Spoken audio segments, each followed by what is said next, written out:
They ruled an empire that stretched across half the world. Their wealth was so vast that even today historians cannot calculate its true value with certainty. And then, in just a few months, they lost everything: money, power, freedom, and life itself. This is the story of the Romanov family, a dynasty that ruled Russia for more than 300 years and was destroyed by a single historical event: the Russian Revolution of 1917. At the beginning of the 20th century, the Romanovs were one of the richest families in the world. Tsar Nicholas II was not merely a monarch in the traditional sense. He was the de facto owner and controller of an enormous system of assets, comparable in scale to a modern global corporation, but without any limits imposed by law, shareholders, or public oversight. The state and the dynasty were essentially one and the same, and national resources functioned largely in the interests of a single family. The Romanovs controlled more than 10% of all land in the Russian Empire. Under their ownership or direct control were vast forests generating export revenues, coal and gold mines, oil fields, railways, industrial enterprises, estates, and palaces. Much of this property was formally classified as state-owned, yet in practice its income flowed into the imperial treasury and was used to maintain the court and the dynasty. When translated into modern figures, the scale of this wealth becomes even more striking.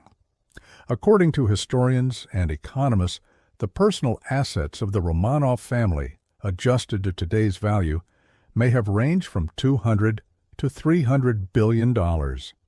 Some researchers, taking into account indirect control over state reserves, infrastructure, and natural resources, estimate the figure could have reached $400 or even $500 billion.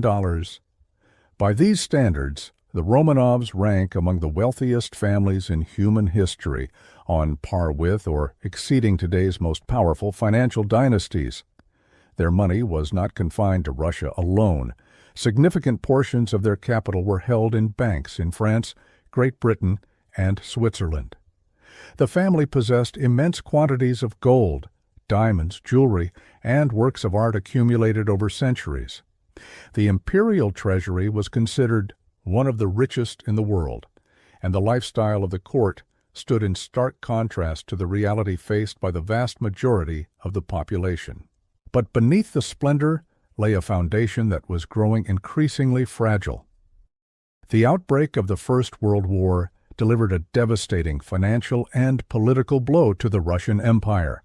The war drained the economy, triggered rampant inflation, crippled logistics, and intensified food shortages. Millions of people were pushed to the edge of survival. The army lost morale and confidence in leadership, while the state itself struggled to maintain control. At the same time, the imperial court remained detached from the daily hardships of ordinary citizens. The monarchy continued to operate within the logic of absolute power, where decisions were made by a narrow circle and the needs of society were largely ignored. The gap between the dynasty's immense wealth and the poverty of the population grew wider and more dangerous with each passing year. In 1917, this tension reached a breaking point. The February Revolution erupted amid hunger, war fatigue, and widespread disillusionment. The army refused to defend the monarchy. Political elites withdrew their loyalty. Nicholas II abdicated the throne. In a single day, a dynasty that had wielded unchecked power and vast resources for more than 3 centuries lost control of the country. After the abdication, the financial collapse accelerated rapidly. The family was placed under house arrest. Their movement was restricted. Access to money was gradually cut off. Bank accounts were frozen. Palaces were seized by the new authorities. Assets that had once been valued in the hundreds of billions of dollars were no longer accessible to their owners. The empire existed now only on paper. Following the October Revolution, the Bolsheviks came to power. To them, the Romanovs were not merely former monarchs. They embodied a system in which enormous resources were concentrated in the hands of a single family, while the majority of the population lived in poverty. This symbol of the old order was to be eliminated completely. In 1918, the family was transferred to Yekaterinburg. There they became hostages to history with no room left for compromise. On the night of July 16th to 17th, 1918, Nicholas II, his wife Alexandra, their 5 children, and several servants were executed in the basement of the Ipatiev house. With them, the financial empire disappeared for good. All Romanov assets within Russia were nationalized.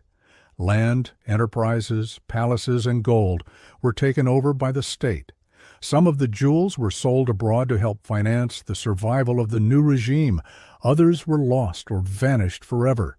Foreign accounts were frozen or dissolved in the chaos of revolution and war. In a single historical event, the family lost everything: the power it had held for centuries, the wealth accumulated over generations, and its physical existence as a dynasty. This stands as one of the most extreme financial collapses in human history, from absolute concentration of resources to total annihilation. The story of the Romanovs is not only about money and power. It is a lesson in how a system built on the accumulation of wealth for a narrow elite, while remaining disconnected from the needs of society, becomes fundamentally unstable. The monarchy concentrated resources, but lost its connection to the people.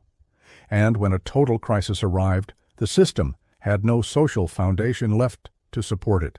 Money did not save the empire. Power did not guarantee security, and an empire that once seemed eternal vanished in a single night.